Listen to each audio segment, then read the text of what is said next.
우리가 이제 중국에 대해서 보면서 또 더 좀 관심을 가질 만한 부분들이 여성들에 의해서 드러나는 중국 여성들의 세계예요. 그 이전에 이제 중국 남성들에 의해서 표현된 여성들은 주로 아까 말씀드렸던 것처럼 남자들을 성적으로 만족시켜주거나 미치게 하는 그런 관능적인 그런 이미지를 가진 여성들, 혹은 투란도트라는 오페라에서도 나오지만은 남자를 너무 경멸해가지고 남자들을 다 없애버리고 싶어하는 그런 그 고집스러운 모습의 여성이 줄을 이루었는데, 그래서 이제 좀 현실성이 떨어지는 여성들이죠. 그랬는데 1840년 아편전쟁 이후에 중국이 강제로 문호를 개방하게 되면서 가족 단위로 서양 사람들이 이주를 하게 돼요. 그러니까 군인, 상인, 선교사들이 가족들과 같이 오게 됩니다. 특히 개신교 선교사들이 이렇게 가족이랑 같이 많이 오게 되는 거죠. 그러면 그 개신교 선교사들의 아내들, 그러니까 선교사의 아내도 선교사인 거죠, 사실은. 그 여성 선교사들이 중국어를 열심히 배워요. 왜냐하면 자기들은 선교를 해야 되니까. 그리고 중국어를 열심히 배워가지고 중국 여성들하고 교류를 시작하게 됩니다. 중국 가정으로 들어가고 그들이 어떻게 사는지를 보고 하는 기록들을 남기게 됩니다. 그러면서 그 전까지는 약간 이제 남성들의 시각에 의해서 굉장히 남자들에게 순종적이면서 그 성적 판타지들을 충족시켜주는 아주 신비로운 그런 여성들이 아니라 살아 숨쉬는 여성들의 모습이 등장하기 시작을 해요. 이 그 개신교 선교사, 여성 선교사들의 특징은 아까 말씀드렸던 것처럼 일상생활이 가능한 중국어를 구사를 합니다. 그러면서 중국어도 굉장히 즐겁게 배워요. 애정을 드러내고요. 그리고 남성들이 남겼던 기록보다 감정이 훨씬 더 충실합니다. 자신들이 중국 사람들을 만나면서 느꼈던 기쁨, 그리고 불안함, 내가 여기에서 사람들에 의해서 뭔가 해코지를 당하면 어떡하지 하는 두려움, 이런 감정들이 굉장히 구체적으로 드러나 있어요. 이 두려움을 이해를 하시려면 그 당시 이제 1900년에 있었던 의화단 사건을 떠올리시면 훨씬 쉽게 이해를 하실 것 같습니다. 의화단 사건, 그러니까 의화단이 이렇게 기치로 내세웠던 것이 바로 부청멸양이죠. 청나라를, 그러니까 청왕조를 돕고 이 양놈들을 멸하자라는 것이 바로 이 사람들이 내세운 주장입니다. 이제 서양 사람들 때문에 나라가 망하게 됐다라고 생각을 하는 것이죠. 지금 보시는 그림은 의화단 운동 당시에 사용됐던 경문이에요. 이렇게 포스터 같은 겁니다. 제목이 돼지에게 화살을 쏘고 양을 참수하는 그림이라고 되어 있고, 보면은 이 십자가, 나무 십자가에 돼지 한 마리가 묶여 있는데 그 돼지를 향해서 수많은 화살을 쏘아가지고 돼지가 피투성이가 된 모습이 이렇게 그려져 있고, 그 밑에는 그 망나니 같은 사람이 칼을 들고 양의 머리를 다 이렇게 쳐낸 그런 모습들이 묘사가 되어 있어요. 그래서 옆에 이렇게 양쪽에 세로로 쓰여 있는 모습, 그 글귀들도 같은 내용이에요. 화살을, 10,000개의 화살을 돼지의 몸에 쏘아서 이 요괴 놈들이 감히 안 된다라고 말할 수 있는지 보자. 그리고 단칼에 양의 목을 쳐내가지고 이 짐승들이 그래도 우리 이제 나라에 오고 싶은지 물어보자. 그래서 다 쫓아버리자라고 이야기를 하는 거죠. 이 경문을 보면 당시 중국 사람들이 서양인들을 나와 같은 사람으로 보지 않았구나. 특히 이제 그 서양 선교사들을 짐승, 인간이 아닌 짐승으로 보고 있구나라는 것을 알 수 있습니다. 이런 상황이었기 때문에 여성 선교사들, 그러니까 뭐 남자들은 아니라는 뜻이 아니라 그 기록들을 남겼던 여성 선교사들의 기록에 이 불안감, 내가 언제 죽을지 몰라, 우리 가족이 언제 해코지를 당할지 몰라라는 불안감과 공포가 굉장히 잘 묘사가 되어 있어요. 엘리자 브리즈먼이라는 그 여성 선교사인데요. 그 전에 뭐 중국 여자들은 전적으로 했구나, 중국 여자들은 이런 옷을 입었구나, 이런 이제 피상적인 묘사였던 남성들의 묘사로부터 일상의 대화와 서로 주고받은 반응들을 통해서 알게 된 여성들을 현실 속으로 이렇게 끌어내는 그런 기록들을 남깁니다. 이 사람이 그 소풍을 그러니까 소풍도 가고 막 그래요. 그 선교사들이 이제 배를 빌려가지고 소풍도 가고 하는데, 소풍 갔더니 막 굉장히 많은 사람들이 와 이제 서양 사람들이니까 신기해가지고 막 온 거예요. 그래가지고 모자 쓰고 있고 드레스 입고 있으니까 막 만져보기도 하고, 그러니까 이 사람은 되게 중국 사람들한테 호의적이었나 봐요. 그래서 모자도 벗어주고 만져보라고, 자기 옷도 이렇게 만져보라고 했는데, 사람들이 점점 많이 모이더니 막 그 주위가 시끌시끌해지고 뭔가 분위기가 안 좋아지는 거예요. 그래서 서둘러 이제 배를 타고 거기를 떠나는 거죠. 근데 막 사람들이 따라오면서 돌팔매질을 해요. 그래서 그 돌에 맞아가지고 막 돌을 이렇게 조그마한 돌만 던지는 게 아니라 나중에는 다리 밑을 지났는데 거기에서 이렇게 막 한 50kg 되는 돌덩이를 던져가지고 사공들이 다치고 자기들도 겨우 막 혼비백산해가지고 집으로 돌아오는 그런 기록들을 남기고 있습니다. 근데 그 기록에서 이 사람의 특징은 중국 사람들 정말 나쁘다가 아니라 내가 그렇게 경솔하게 행동하지 않았어야 했는데 내가 너무 자만심에 차 있어서 중국 사람들에게 너무 경솔하게 행동해서 이런 소란을 빚었구나 라고 자신의 불처리를 굉장히 솔직하게 인정을 해요. 사실 남성들이라면 이렇게 보지 않았을 텐데 이런 이제 기록들을 남기고 있고요. 그 유사한 또 기록이 제인 에드킨스라는 사람의 기록에 나옵니다. 이 사람은 중국 체류에 대한 어떤 도덕적 회의감, 내가 왜 여기 왔던가, 내가 선교를 하러 왔는데 선교사들이 이 정도밖에 안 되는 그런 도덕적 윤리적인 그런 그 기준에, 그러니까 이 선교사들의 도덕적 윤리적인 이 수준이 굉장히 낮구나라는 기록을 남겨요. 뭐냐면 이제 남성 선교사들이랑 뭐 같이 있었겠죠. 이 선교사들이 노예제도가 타당하다라고 이야기를 하는 거예요. 그러니까 그 이야기를 듣고 제인 에드킨스는 굉장히 양심의 가책을 받아요. 선교사들이 이래서는 안 되는데 우리가 지금 여기 뭐하러 온 거야, 이제 이런 실망들을 표현하기도 합니다. 물론 이렇게 다 중국에 대해서 굉장히 호의적으로, 또 여성들에 대해서 굉장히 좋게만 묘사한 것은 아니고요. 또 자기들의 불찰만 이렇게 이야기한 건 아닙니다. 메리 크로퍼드 프레이저라는 여성은 불안감, 그리고 중국에 대한 어떤 경멸, 이런 것들을 아주 노골적으로 드러내요. 아까 이제 이야기했던 것처럼 뭐 의아단 사건을 통해서도 볼 수 있듯이 중국 사람들이 뭐 이렇게 개인적으로 만났을 때는 그러지 않은데 막 때로 몰려다니면 그 군중 심리 때문에 그런지는 모르지만 서양인들에게 굉장히 공격적이 되니까 이런 것에 대해서 불안을 느끼는 거죠. 그래서 언제 이 적대적인 중국인들이 나를 해칠지 몰라, 그리고 중국은 치안이 너무 불안해 라는 것에 대한 공포를 계속 묘사를 합니다. 그리고 이 사람은 이제 그 당시 청나라 황실 여성들하고도 교류를 했대요. 그래서 그 황실 여성들이 이 사람 집에 놀러를 오는 거예요. 근데 그 여성들을 묘사를 할 때 이렇게 이야기를 해요. 아니, 청나라 그 만주족들은 전족을 안 해도 되는데 한족의 잘못된 습관을 받아들여 가지고 이 여자들도 전족을 해가지고 띠뚱띠뚱 걸어온다는 거예요. 띠뚱띠뚱 걸어와서 우리 집에 있는 물건들을, 온갖 물건들을 다 만지고, 내 물건, 내 옷도 만지고, 내 몸도 만지고, 뭐 비누 같은 거 있으면 가져가고, 정말 무례하게 짝이 없다. 그러면서 이 여성들에 대해서 굉장히 냉소적이고 경멸하는 태도를 보여줍니다. 사라 콩거 같은 경우는 이 사람 이제 어떤 기록을 남기냐면, 이제 뭐 이렇게 베이징 성벽 같은 데 갔는데 그 거린들이 많이 있을 거 아니에요. 그러니까 거린들이 그 당시에 이렇게 유럽 사람들, 특히 선교사 부인들 같은 경우는 돈을 주니까 막 서양 사람들만 오면 국어를 많이 했던가 봐요. 올려보면서. 근데 막 돈을 주라고 하니까 안 줬는데 막 사람들이 막 거린들이 더 많이 늘어나면서 계속 쫓아오더라는 거예요. 돈 달라고. 그러니까 무서워가지고 막 도망쳤대요. 그래서 저 사람들이 불쌍하긴 하지만 내가 저 사람들한테 언젠가는 죽임을 당하지 않을까라는 그런, 그러니까 동정심과 불안함이 공존하는 그런 양가적인 심리를 또 기록에 남기기도 합니다.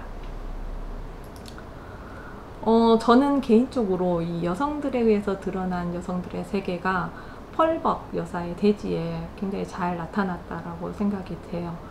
펄벅도 선교사 가정 출신이죠. 아버지, 어머니 그러니까 선교사신데 생후 4개월 만에 엄마 아빠를 따라서 중국으로 갑니다. 중국 쩐장이라는 곳에서 유년 시기를 보내고 중국인 유모가 키우고, 그리고 그 마을 중국 아이들과 같이 뛰어놀면서 자라요. 그래서 자기는 어렸을 때 중국 사람인 줄 알았대요. 뭐 많은 그 서구 선교사 자녀들이 그런 고백들을 하죠. 나는 어렸을 때 중국 사람인 줄 알았어. 나는 어렸을 때 내가 한국 사람인 줄 알았어. 그래서 학교에 엄마 아빠 오지 말라고 했어. 뭐 이런 이야기를 하는데 아마 펄벅도 비슷했던 것 같아요. 근데 펄벅은 정말로 그 자기 모국어가 중국어다라고 이야기할 정도로 중국어를 잘 구사를 했고, 뭐 오래 살았기도 했지만요. 그리고 중국에 대한 애정이 굉장히 깊은 사람이고 중국 문화를 잘 이해하는 그런 외국인 중에 한 사람입니다. 중국 이름도 되게 재밌어요. 이제 우리 발음으로 하면 새진주고 중국식 발음으로 하면 사이전주인데 펄이 진주잖아요. 그래서 진주를 써요. 이름을 진주를 쓰고, 성은 이제 벅이라는 성은 첫 번째 남편의 성이기 때문에 처녀 때는 이제 사이덴스트리커라는 이제 처녀 때 성에서 너무 기니까 앞에 싸이만 가져온 거죠. 그래서 새라는 이 한자가 중국어로는 싸이로 읽히거든요. 그래서 새진주라는 중국 이름을 씁니다. 그 한국 이름도 있으시더라고요. 한국 이름은 박진주예요. 왜 박씨로 하셨는지도 모르겠어요. 대지는 3부작인데 이제 우리가 많이 알고 있는 대지 1부작에 보면은 주인공 왕룽하고 그 와이프 아내인 오란이 추나추동 규칙적으로 반복되는 이 농사와 추수를 하면서 자녀를 양육하는 모습을 그리고 있죠.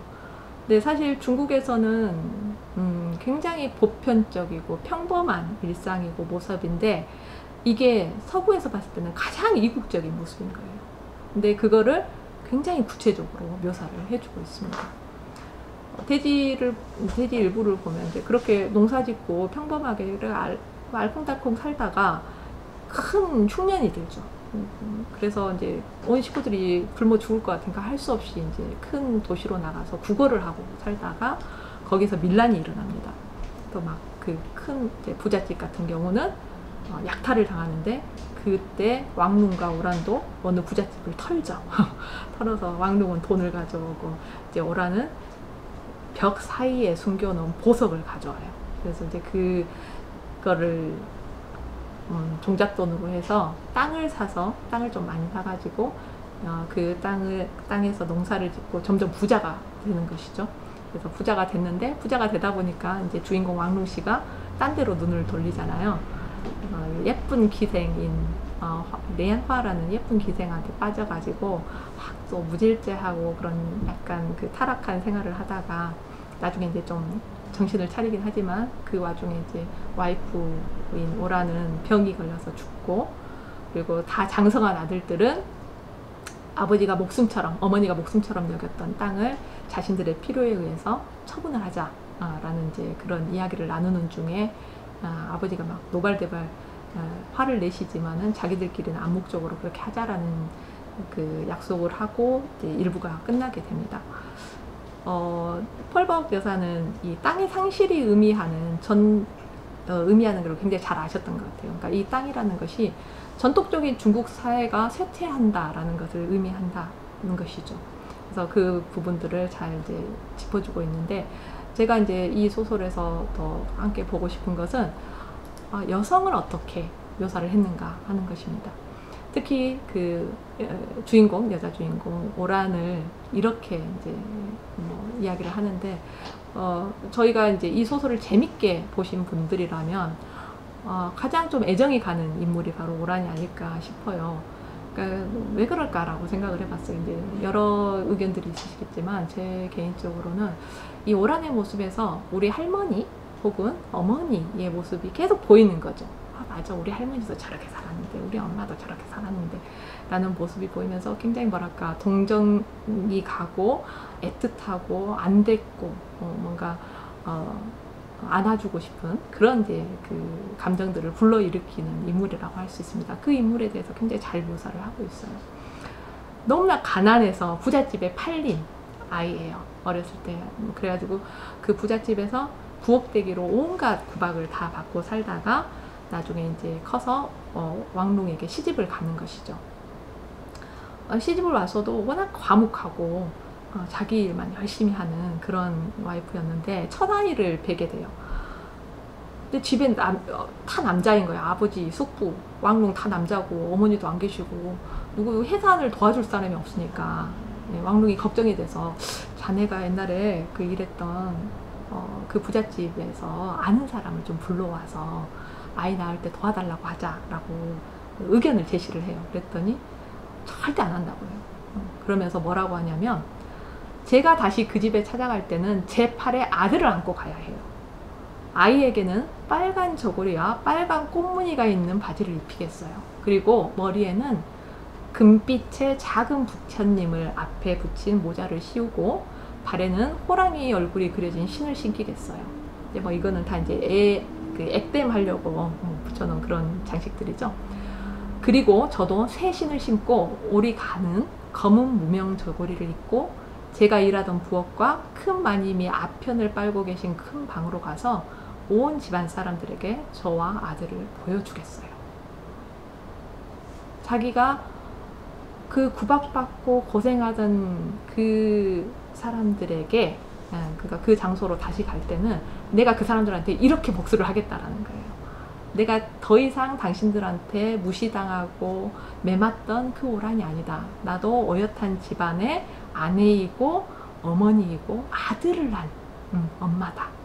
그리고 나는 당신들과 비교해 봤을 때 전혀 꿀리지 않는 당당한 한 여성이다라는 거를 이렇게 보여주고 싶다라고 이야기를 하는 거예요. 근데 소설을 쭉 보시면 아시겠지만 오란은 말을 많이 안 하잖아요.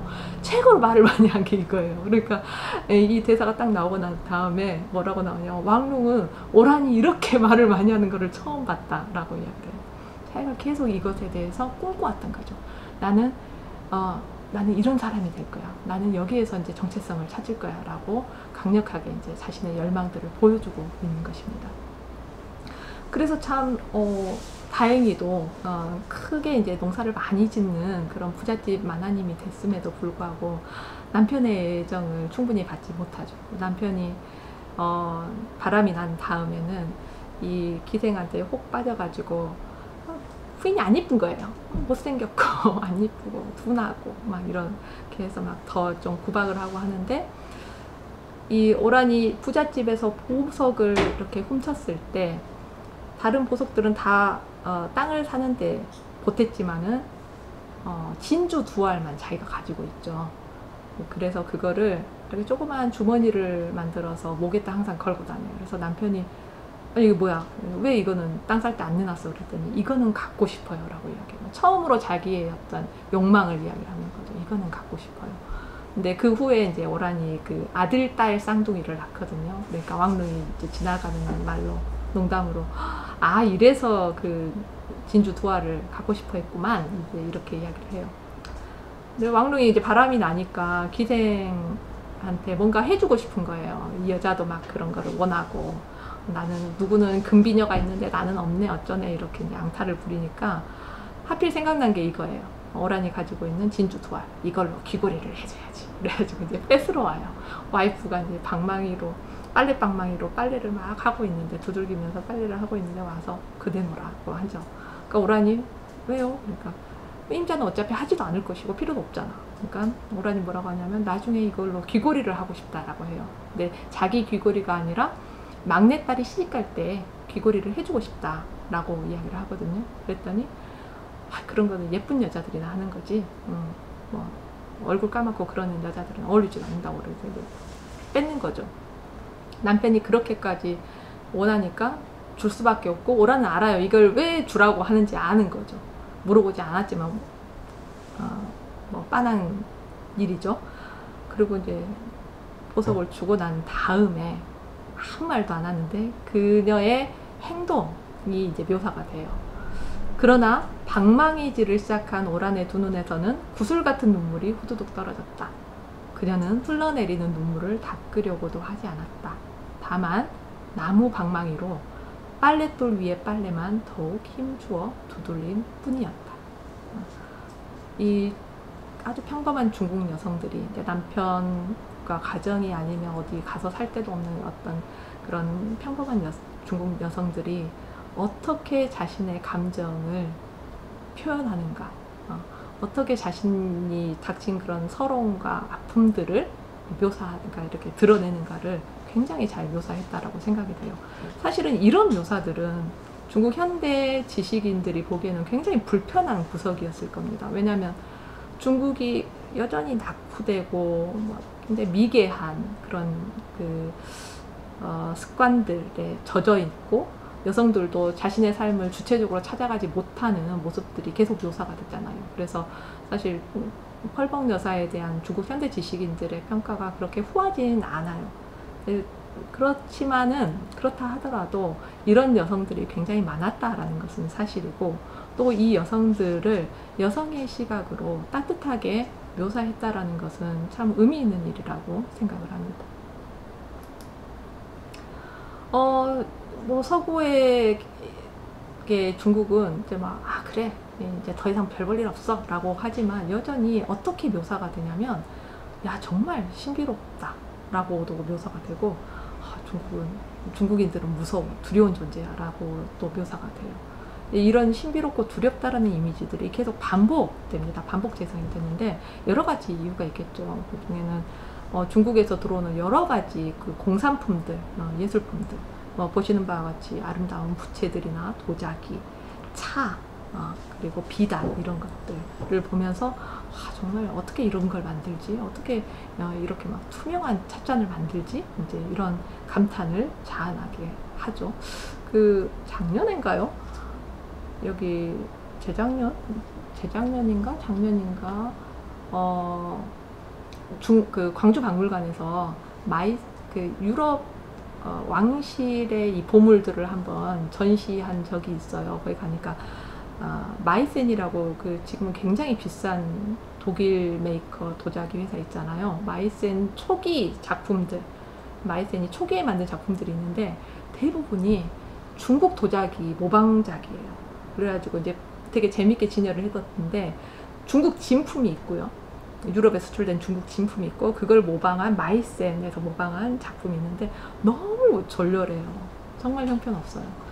그런데 이제 그런 과정들을 거치면서 마이센도 굉장히 수준 높은 도자기 회사가 됐던 것이죠. 자, 그래서 이런 굉장히 수준 높고 다양한 물품들이 들어오면서 17세기 영국에는 중국 문물 열기가 일어나게 됩니다. 19세기에도 이제 프랑스에 또 중국 열기가 새롭게 등장을 하게 돼요. 그때 이제 등장했던 중국 열기의 특징은 4가지로 정리를 할 수가 있는데요. 첫 번째는 중국의 우아함과 섬세함에 대한 평가입니다. 참, 도자기나 이런 걸 보면 정말 섬세하구나 라는 그런 찬탄이고요. 두 번째는 여전히 관능성에 대한 인식이에요. 아주 섹시해 라는 그런 관능성에 대한 인식. 그리고 세 번째는 폭력성, 야만성, 그리고 중국 사람들은 억제할 수 없는 충동을 가지고 있어 라고 생각하는 부분입니다. 네 번째가 앞에서 이제 말씀드렸던 이 정체된 고대국가, 낙후된 고대국가라는 이미지와 연결이 되는데, 중국을 영원히 상실한 무언가를 상징하는 나라, 애수의 나라로 인식을 해요. 이게 플로베르의 감정교육에도 등장을 합니다. 플로베르는 아마 의도적으로 그랬던 것 같다라고 이야기를 해요. 중국의 이미지를 중동하고 혼재시켜요. 중동과 중국을 구분하지 못할 그런 사람은 아닌데 의도적으로 그거를 혼재시키는데, 거기에는 그 당시 나폴레옹 이집트 원정 이후에 유럽에 분 이집트 열풍이 배경이 되고 있습니다. 나폴레옹이 이제 이집트 원정을 가기 전에 학자들이나 연구기관의 종사자들을 여러 명 데려간다고 하잖아요. 그래서 이집트 문물도 많이 가져오고, 이렇게 연구할 만한 여러 가지 자원들을 막 다 가져와서 그거를 해독하고 해가지고 이집트 원정 이후에 프랑스에 이집트 학이 생겼다라고 하죠. 그래서 이집트 열풍이 불게 되는데, 이것이 오리엔탈리즘의 고종으로 이어지게 됩니다. 감정교육에서는 그래서 그런지 모르지만 중동과 중국의 이미지를 이렇게 혼재시키는 장면들이 나옵니다. 예를 들면은 이 중국식 지붕에 무도 회장이 있어요. 근데 이 무도 회장의 이름이 알함브라입니다. 스페인 그라나다에 있는 아람브라 궁전에서 따온 거죠. 아무 상관없잖아요. 근데 이제 일부러 그렇게 하는 거죠. 그리고 베이징 노예시장에서 이제 뭐 무언극이 있는데 거기에 술탄의 아내들이 막 나와요.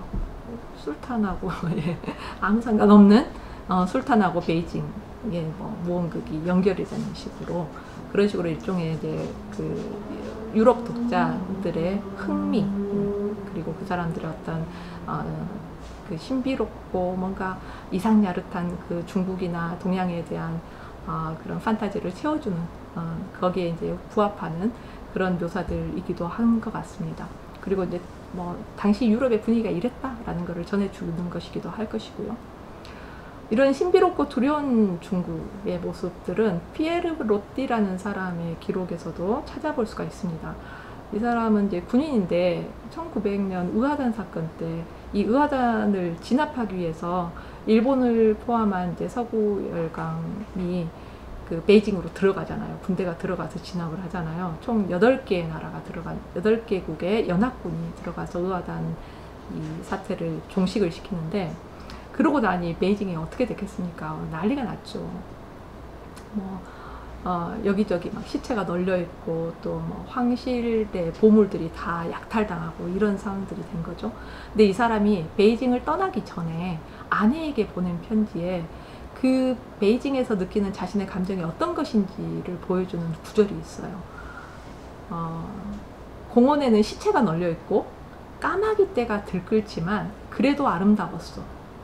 날마다 찬장과 갯짝을 열고 거기 들어있는 온갖 경이로운 것들을 탐색하는 일은 무척 재미있어. 내가 중국에 올 때는 짐이 하나밖에 없었지만 돌아갈 때는 짐이 엄청나게 많을 것 같소. 그러니까 뭐 정말 베이징은 난리가 났는데 그 전투와 이 살육으로 인해서 난리가 난 상태인데, 유럽에서 온 정복자와 약탈자는 그 폐허가 된 황실의 뜰에서 이런 여유와 애수를 느끼는 거예요. 이런 그 고대 왕국이 드디어 이제 폐허가 되었구나. 그래도 참 분위기 있는데, 그리고 저렇게 아름다운 그 뭐 문화재, 뭐 우리 지금 말하는 문화재만 저런 아름다운 그 골동품들은 이제 내가 집으로 가져가야지, 이런 이야기들을 하고 있는 거죠. 그러면서 사실은 우리 입장에서는 조금 더 즐겁지 않은, 조금 더 그 공감할 수 없는 그런 이제 묘사들을 하고 있습니다.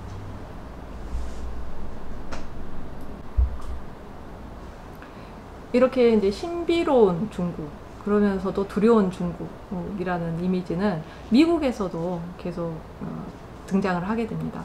1849년에 골드러시, 그리고 그 이후에 이제 그 미국 내에서 철도망 확장을 위해서 굉장히 많은 중국 사람들이 노동자로서 그러니까 미국으로 이주를 해요. 근데 처음에 이제 중국 사람들을 뭐 한두 명 봤을 때는 미국 사람들도 신기하다, 저 사람들이 중국 사람이구나, 이렇게 했는데 대규모로 오니까 이 사람들에 대한 명백한 멸시와 차별이 등장하기 시작합니다. 마크 트웨인의 기록에 이제 이런 부분들이 나오는데요. 마크 트웨인의 기록은 중국인에 대한 집단 묘사하고 개별 묘사가 조금 다르게 나타나요. 그러니까 중국 사람들을 집단으로 묘사할 때는 더럽고 복잡거리고 아편 피우는 사람들로 이렇게 뭉뚱그려가지고 묘사가 되는가 하면, 개별적으로 안 사람에 대해서는 그 사람에 대해서 굉장히 인간적이고 동정적인 태도를 보이는 차이를 보여줍니다. 처음에는 좀 중국 사람들에게 대해서 부정적으로 이렇게 묘사를 했던 마크 트웨인이 1864년 캘리포니아로 옮긴 후에는 중국 사람들이 당하는 부당한 차별에 대해서 좀 더 주시를 하게 됩니다. 그래서 예를 들면은 백인 소년들이 아무 죄 없는 지나가는 중국 사람들을 돌팔매질 해가지고 죽이게 하는 것이랄지, 아니면 중국 사람들이 재판을 할 때 굉장히 불리하게 이 사람들에게 재판이 진행이 된다거나, 중국 사람들이 뭐 예방 접종을 하고, 또 이렇게 약간 처음에 이주해서 예방 접종을 하고, 또 해관을 통과할 때 내야 되는 수수료가 터무니없이 비싸다, 이런 부분들에 대해서 이제 이야기를 합니다. 그 골드스미스의 친구 다시 해외로 가다라는 마크 트웨인의 작품 중에 이런 대목이 있어요. 그러니까 아까 이야기했던 것처럼 아무 죄 없는 중국 사람을 이제 이 백인들이 막 때리는 거예요. 때리고 차별을 하고 하는 거죠. 근데 그러고 나서도 뭐라고 이야기를 하냐면, 이 청나라 마귀는 점잖고 똑똑한 백인들 입에서 빵을 빼앗으러 미국에 왔어. 그런데 백인들이 자신들의 권리를 지키려고 하면 그걸 가지고 야단법석을 떨지. 어디서 많이 본 것 같은 네, 그런 표현이죠. 저희가 뭐 이주 노동자나 아니면 그 한국에서 일하고 계시는 조선족 동포들에 관한 기사들이 뜨면 댓글에 이런 류의 글들이 굉장히 많습니다. 저 사람들 때문에 우리 일자리가 없다라는 그런 댓글들이 굉장히 많죠. 이것들을 보더라도 당시 이제 미국인들이 중국 노동자들에게 느꼈던 어떤 불쾌감이나 두려움들이 무엇이었는지, 그리고 그 두려움 때문에 자신들의 이런 부당한 행위를 정당화시키는 거죠. 우리가 이렇게 쟤네들을 차별하는 거는 정당한 거야. 쟤네들이 우리의 권리를 침해했잖아 라고 이야기를 하는 것입니다. 브렛 하트라는 작가는 이제 마크 트웨인하고 같이 희곡을 쓰기도 했는데, 이 사람은 사실 이 화교들이 당하는 순환에 대해서 굉장히 동정적인 입장이에요. 근데 재밌는 거는 뭐냐면, 이 사람의 작품에 등장하는 백인들은 적개심으로 찬 눈으로 화교들을 바라본다는 거예요. 그리고 그게 계속 그런 묘사들이 계속 반복된다는 것이죠. 그래서 이 사람들의 입을 통해서 중국 사람들은 약삭 빠르고 음흉하고 믿을 수가 없어, 이런 이미지들이 계속 반복해서 등장을 하게 됩니다. 코난 도일이나 아서 워스 같은 사람들의 작품 속에는 이제 중국인들이 마피아처럼 나와요. 이제 뭐 추리소설 막 이런 거에는 악당이 나와야 되잖아요. 그래서 중국 사람들이 차이나타운에서 막강한 권력을 휘두르는 아주 악독한 무법자로 나옵니다. 그래서 이 사람들의 눈은 인간의 것이 아니에요. 이 마녀의 등불처럼 활활 타오르는 혐오감을 안겨주는 눈길입니다. 마귀예요, 마귀. 이렇게 이제 중국 사람들에 대한 어떤 이미지들이 악한, 악당, 우리와 다른, 뭐 인간의 것이 아닌, 이런 식으로 막 더 강조가 되는 것이죠. 근데 그러니까 당시 미국에서 있었던 정치 연설이나 소송 사건에는 중국 사람들을 지칭할 때 몽골이라는 단어가 되게 많이 나왔대요. 사실 몽골하고 이제 뭐 당시 중국은 같다라고는 할 수는 없죠. 뭐 원나라가 있긴 하지만 몽골과 이제 한족들이 대다수를 차지하는 중국은 전혀 다른데, 몽골이라고 자꾸 지칭을 하는 거예요. 그 이유가 이 사람들은 백인종이 아니다라는 것을 일단 강조를 하는 겁니다. 우리랑 달라라는 것을 먼저 못을 박아놓고, 몽골이 서구 사회에 가져온 공포를 계속 자극을 해주는 거예요. 징기스칸이 군대를 이끌고 서구 유럽을 휩쓸었을 때 그 공포, 그래서 몽골이 가진 그 잔혹함이라는 이미지를 이 중국 사람들에게 그대로 더 씌우면서 중국인에 대한 혐오와 공포심을 자극하는 것입니다. 잭 런던이라는 작가의 이제 글에서도 이런 부분들이 계속 등장을 하고 있다고 해요. 야성의 부름이죠. 코럴 와일드, 이번에 그 영화도 나오고요, 강아지 나오는 그리고 그 이분이 그 조선에 대해서는 그다지 좋은 묘사를 하지 않으셔서 우리하고는 약간 그 괴리감이 느껴지는 분이기도 한데, 이분이 이제 중국인에 대해서 묘사를 할 때 굉장히 억척스럽다. 그러니까 이 억척스럽다는 것이 안 좋은 면에 억척스러운 거예요. 그리고 이 사람들은 정직하지 않아 라는 것에 대해서 계속 강조를 합니다. 그런데도 불구하고 이 사람들이 지적 능력은 되게 뛰어나, 이런 부분들은 되게 신기한 것 같아 라는 신비적 해석도 같이 등장을 해요. 이게 그러니까 중국 사람들 이제 이미 미국으로 이주를 했으니까 화교가 되는 거죠. 화교에 대한 혐오와 공포도 마찬가지고, 이 사람들을 신비롭게 보든 아니면 두렵게 보든지 간에 이 양자는 다 뭐를 이야기를 하냐면, 중국 사람들은 우리랑 달라. 그래서 이 중국의 타자성을 계속 강조하는 효과를 가져오게 됩니다. 이 포스터는 많은 분들이 보셨을 텐데 드래곤 길들이기라는 애니메이션입니다. 저도 재밌게 봤어요. 저는 2편, 3편은 못 보고 2편까지 봤는데, 드래곤 길들이기에서 나오는 이 주인공과 주인공의 친구인 드래곤은 처음에는 적이었죠. 그리고 이 적이었을 때 이 드래곤, 까만 용의 이름은 나이트 퓨리예요. 그러니까 밤의 공포예요. 까맣기 때문에 밤에 이제 인가를 습격해가지고 양을 훔쳐가면은 대책 없이 당하는 거예요.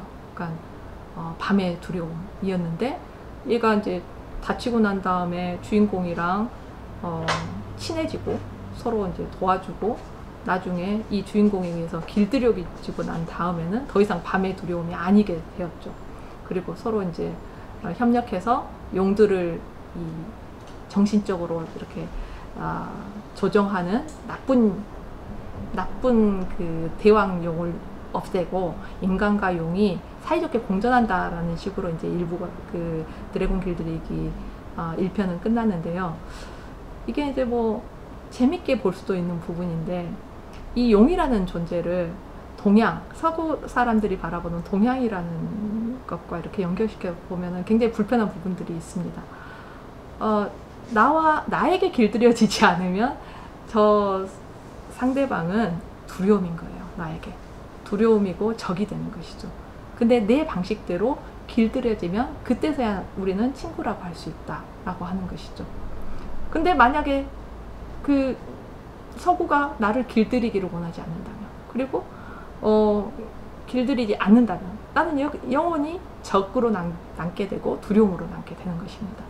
근데 이게 미국에서만 그런 것은 아니고, 아까 말씀드렸지만 한국에서도 끊임없이 확대 재생산되는 그런 사고의 하나입니다. 보시는 화면은 몇 년 전에 개봉했던 청년경찰이라는 영화의 한 장면인데, 이 영화 저도 재밌게 봤어요. 재밌게 봤는데, 이 영화 개봉하고 난 다음에 조선족 그 커뮤니티에서 난리가 났죠. 더 이상 이런 식으로 한국 그 매체가 조선족을 소비하는 것을 참을 수가 없다. 더 이상 인내할 수가 없다라고 막 항의를 했어요. 당연한 항의라고 생각을 합니다. 영화 보신 분들은 다 아시겠지만 이 조선족들이 일단 더럽게 나와요. 더럽게 나오고 말도 이상하게 하거니와, 이 범죄 조직이죠.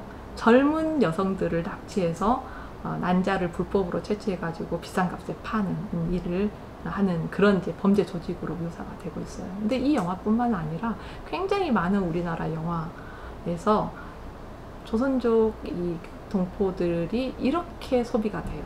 그러면서 얘네들은 우리랑 다른 악다, 인간이 저질러서는 안 되는 그런 범죄를 서슴없이 저지르는 이런 이제 타자로서 계속 우리와 거리를 두는 것이죠.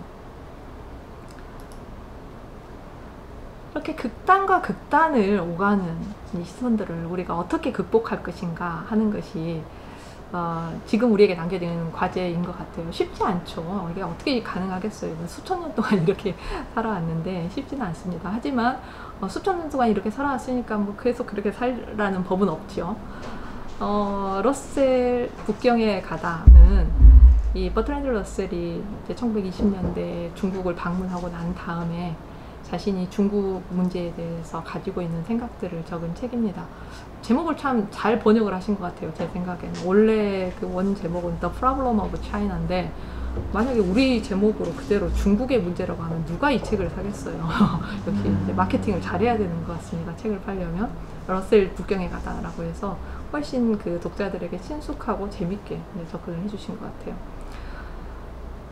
러셀이 여기에서 뭐라고 이야기를 하냐면, 자신의 문화와 이질적인 문화를 비교하면서 의문을 가질 때는 자국의 문제에 대해 의문을 제기할 때보다 훨씬 근본적인 것이어야 한다라고 이야기를 해요. 그래서 우리가 그 지점에서 던져야 될 질문은, 내가 가장 중요시하는 것은 무엇인가?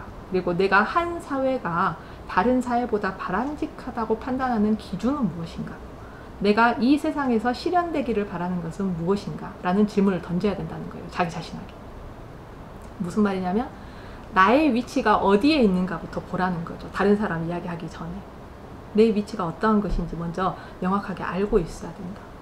그리고 이제 그 책의 서두 부분에 보면 러셀이 중국에 가기 전에 배를 타고 이 볼가강을 지나가요.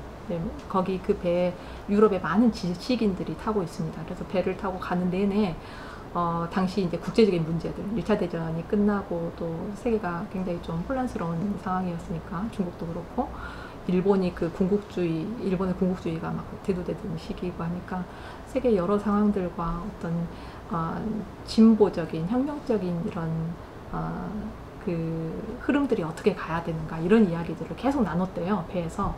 그리고 볼가강의 어느 선착장에서 내려가지고 잠깐 돌았대요. 그 근처 강가를 돌았는데 누구를 봤냐면 흉년이 들어서 자기가 사는 그 근거지를 버리고 유랑하고 있는 러시아 유민들을 본 거예요. 먹을 게 없어서 며칠 동안 굶었는지 모르지만 먹을 게 없어서 계속 기운이 없게 앉아있는, 아무 힘도 없이 앉아있는 그 사람들을 본 거죠. 그 사람들이 자신들에게 가해진 그 고통을 아무 말 없이 인내하는 걸, 그러니까 그대로 받아들이고 있는 걸 보면서 굉장히 이렇게 심정이 복잡했던 것 같아요.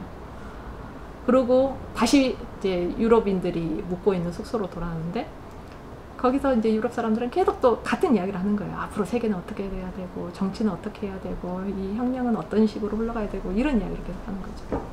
러셀이 이제 그 다음에 뭐라고 하냐면 우리는 저 농민들이 척박한 땅을 일구면서 거둬들인 곡식을 먹고 살고 저 사람들이 낳은 아들들이 있는 군대를 통해서 국가를 지키는데 정치가 도대체 저 사람들한테 해주는 게 뭘까? 라는 생각을 해요. 거기에 대해 그런 생각을 하면서 자기가 중국으로 갔다라고 이야기를 합니다. 인간에 대한 존중이라는 부분이 먼저 우선되어야 된다는 것이죠. 그리고 내가 서로 다른 어떤 문명과 문화를 이야기를 할 때, 나와 다른 계층의 사람들을 이야기를 할 때 나는 도대체 어떤 시점에서, 어떤 관점에서 그 사람들을 바라보고 있는가 라는 자기 성찰로부터 시작이 돼야 된다라는 이야기를 하고 있습니다.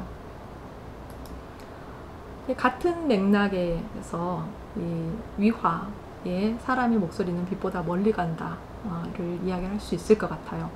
위화는 참 우리나라에서 굉장히 환영받는 중국 작가죠.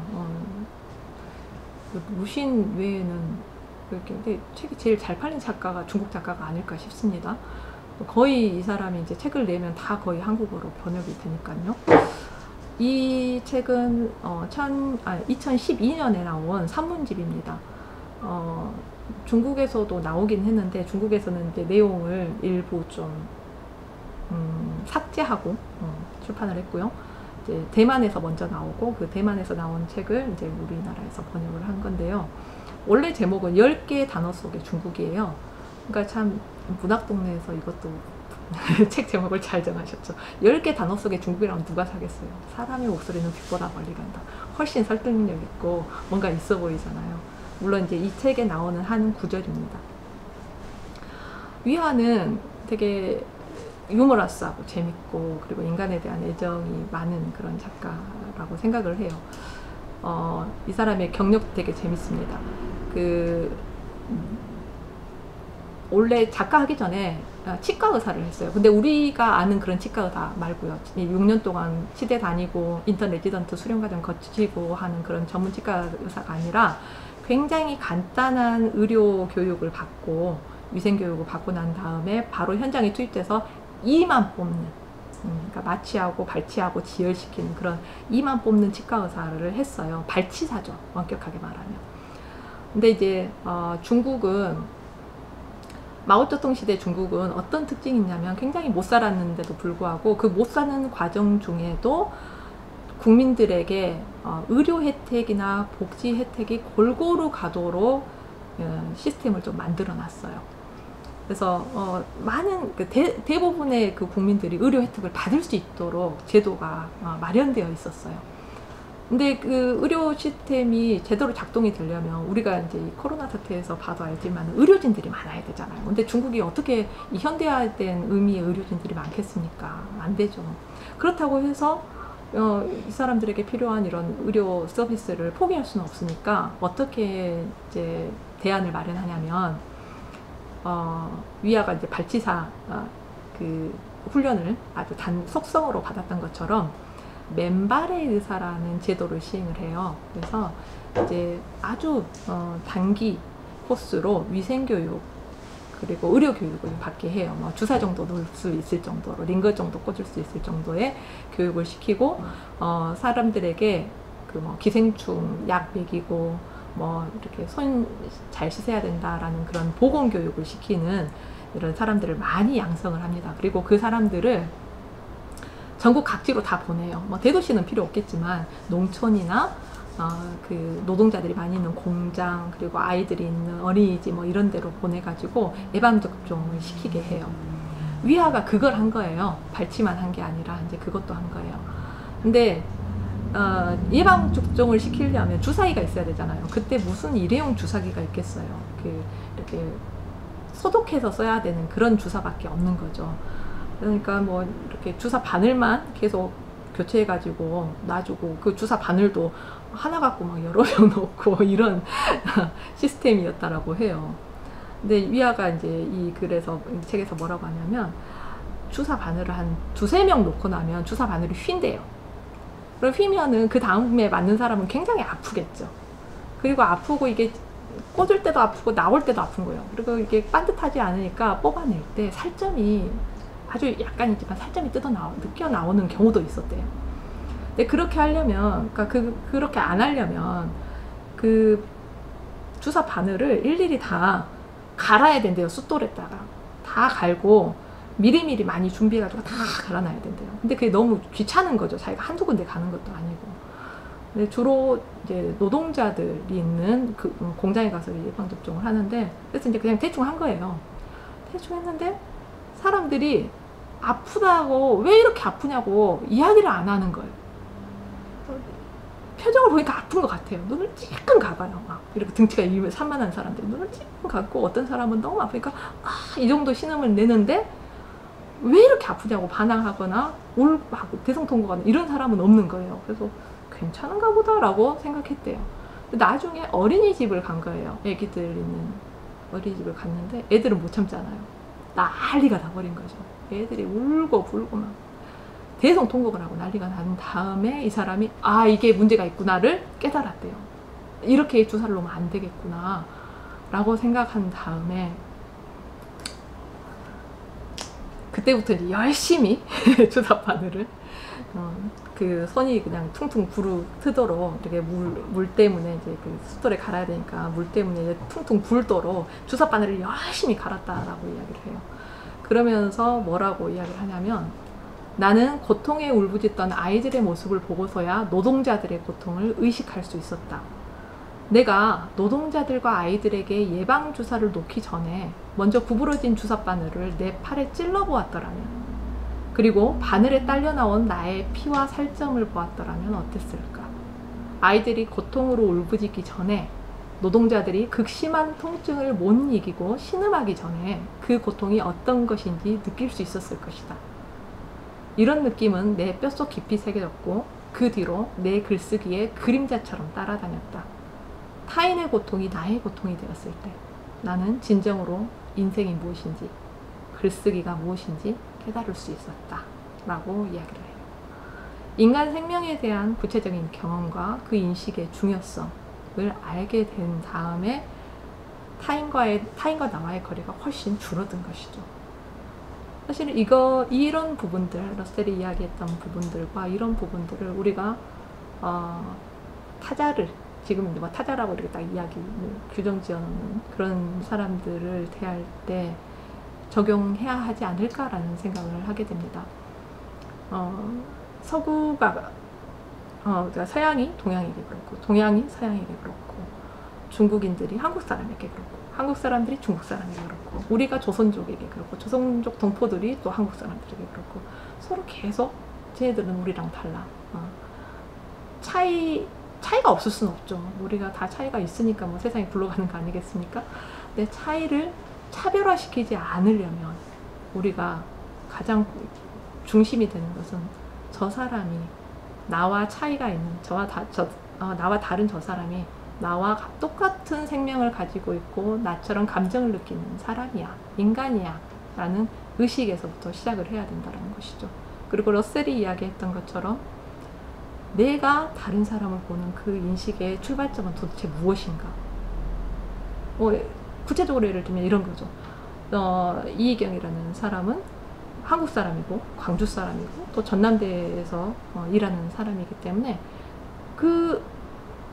그리고 이제 뭐 중국 문학을 전공하는 사람이기 때문에 그렇게 그 과정 중에 형성된 저의 가치관과 저의 시각이 있다는 것이에요. 그 시각으로 다른 사람을 보고 있다는 것이죠. 그것은 굉장히 중요하기도 하겠지만 필요하기도 하겠지만 완벽할 수 없다라는 것을 전제해야 된다는 것입니다. 내가 알고 있는 것이 틀릴 수도 있다. 잘못됐을 수도 있다라는 것을 먼저 인식을 해야 된다라는 것이죠.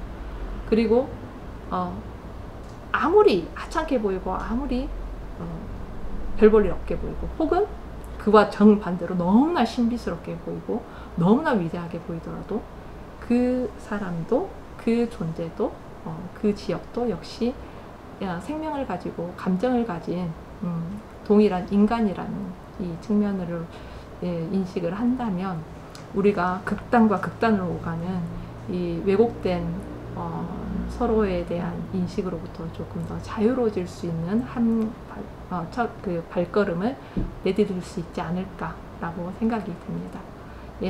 오늘 강의는 여기서 마치도록 하겠습니다. 감사합니다.